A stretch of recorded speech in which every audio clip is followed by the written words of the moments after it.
In the first video, we learned how to play every major scale in all the modes across the entire fretboard, which is a good start, a really good start.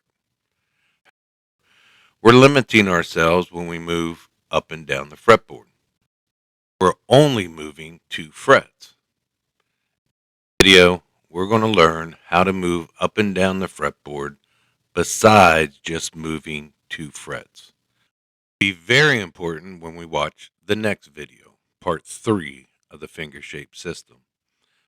It's when we move beyond playing scales and using the finger shape system as a navigational tool.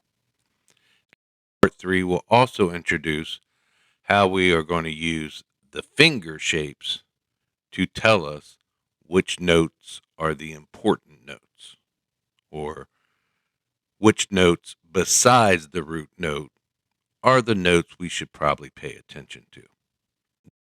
When we get to the pentatonic scale circle order and the blues scale circle order, it is almost imperative that you learn how to move up and down the fretboard besides moving 2 frets. So let's get started and watch the second part of the finger shape system.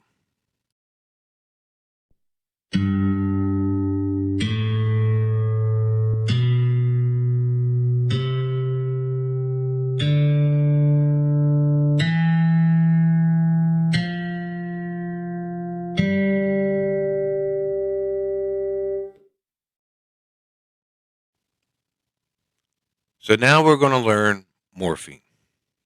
And no, morphing is not a word used in the guitar world, unless you're part of my guitar world, and that usually means you're under the age of 12.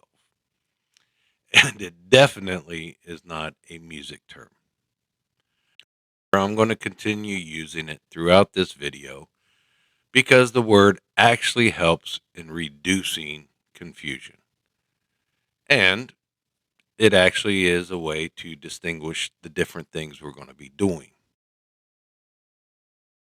The way to learn morphing is through example.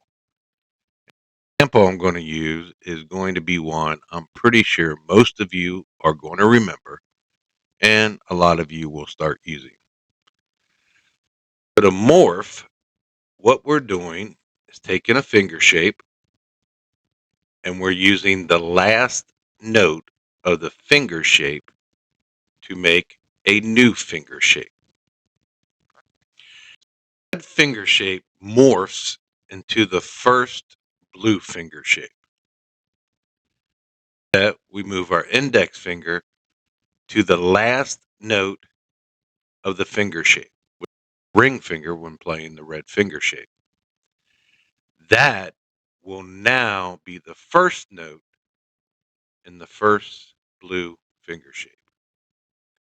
We are morphing from the red finger shape into the first blue finger shape. We are starting on the last note of the red finger shape, and that will become the first note of the first blue finger shape.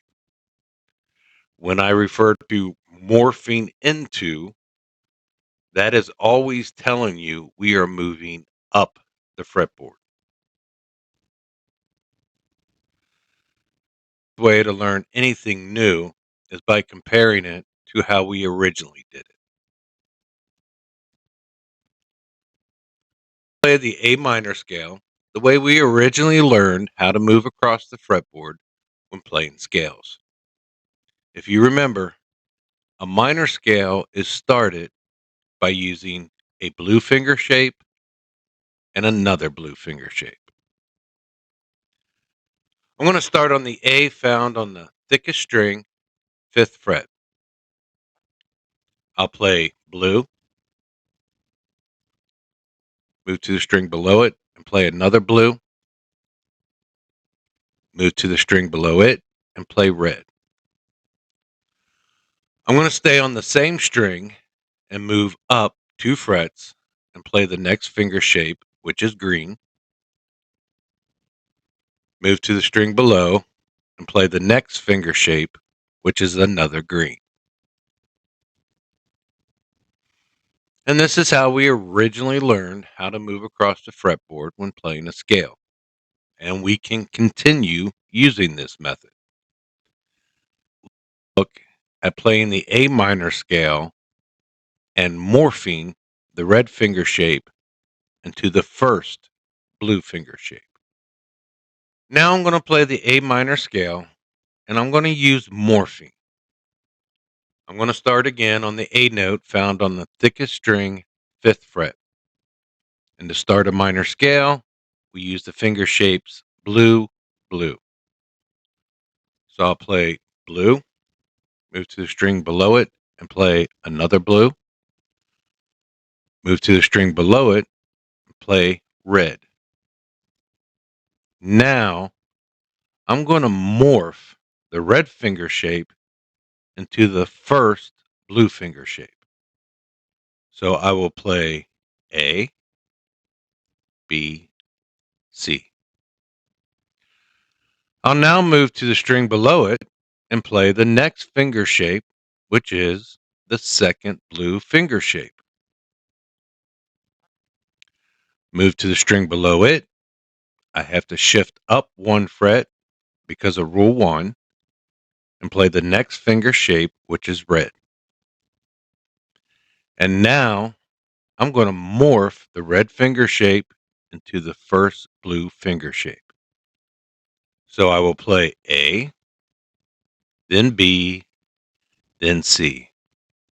Move to the string below it, play the next finger shape in the circle order, which is the second blue finger shape.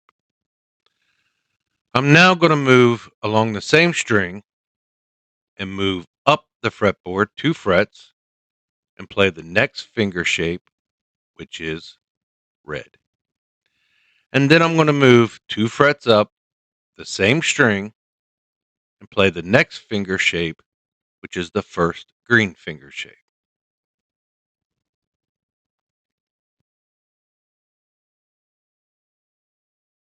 As you can see, we have learned an additional way to move across the fretboard. It's very important to understand morphing into and morphing back into. It's so important, I've changed the title of the fretboard to show the importance of making sure we understand morphing into and morphing back into.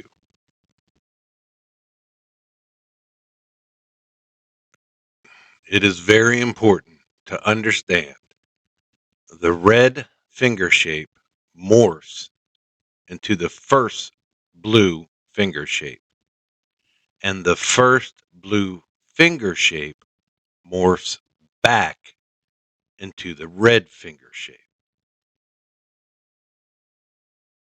It's very important to understand that is one statement that we always have to remember, that morphing into and morphing back into go together like cops and robbers, peanut butter and jelly.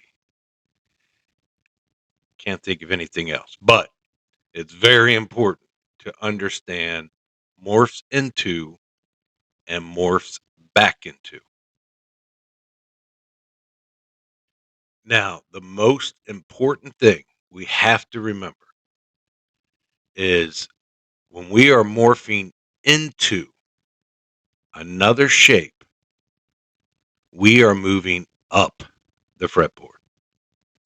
And we are moving our index finger to the last note of the finger shape, and that will become the first note of the finger shape we morph into. We are morphing a shape back into another shape. We are moving down the fretboard. And it's very important to understand the first note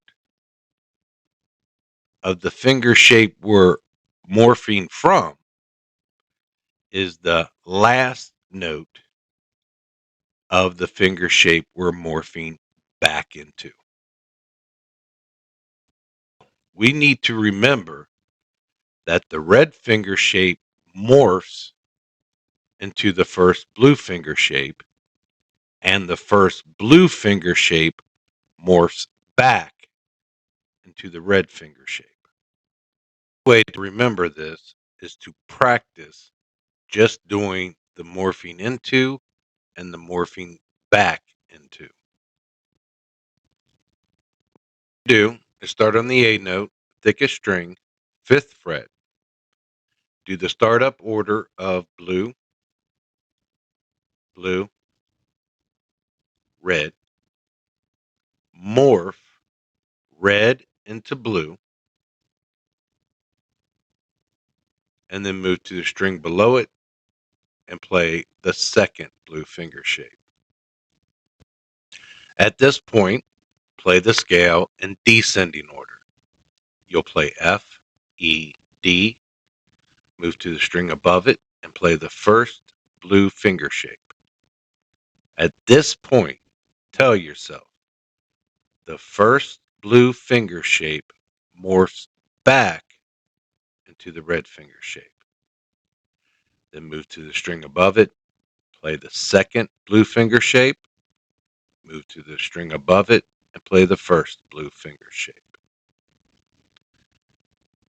Continue practicing this until you fully understand that morphing into goes with morphing back into.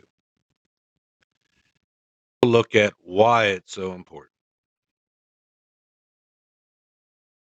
Look at the circle order. So the red finger shape morphs into the first blue finger shape. And we know the first blue finger shape morphs back to the red finger shape. Start on the red finger shape and count the finger shapes until we get to the first blue. You will see it's 1, 2, 3, 4. 4 finger shapes. Started on the green finger shape and counted 4 finger shapes ahead. 1, 2, 3, 4. Thinking what I'm thinking, you would be correct. The first green finger shape morphs into the last blue finger shape. And the last blue finger shape morphs back into the first green finger shape. Now you see why it's so important to remember morphing into and morphing back into go together. Because we have 3 more finger shapes that we will be morphing into and back into. Again, it is very important to understand the red morphs into the first blue, and the first blue morphs back into red. And if you remember that, make it a lot easier to look at the other finger shapes and what they morph into and what they morph back into. In summation, the red finger shape morphs into the first blue finger shape. When we morph into, we are moving up the fretboard, and the last note becomes the first note of the finger shape we're morphing into.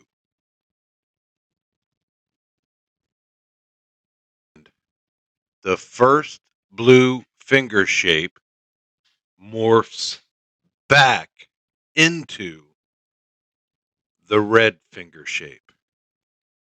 When morphing back into, we are moving down the fretboard. And the first note becomes the last note of the finger shape we're morphing back into. I hope to see you for my next video. Thanks for watching.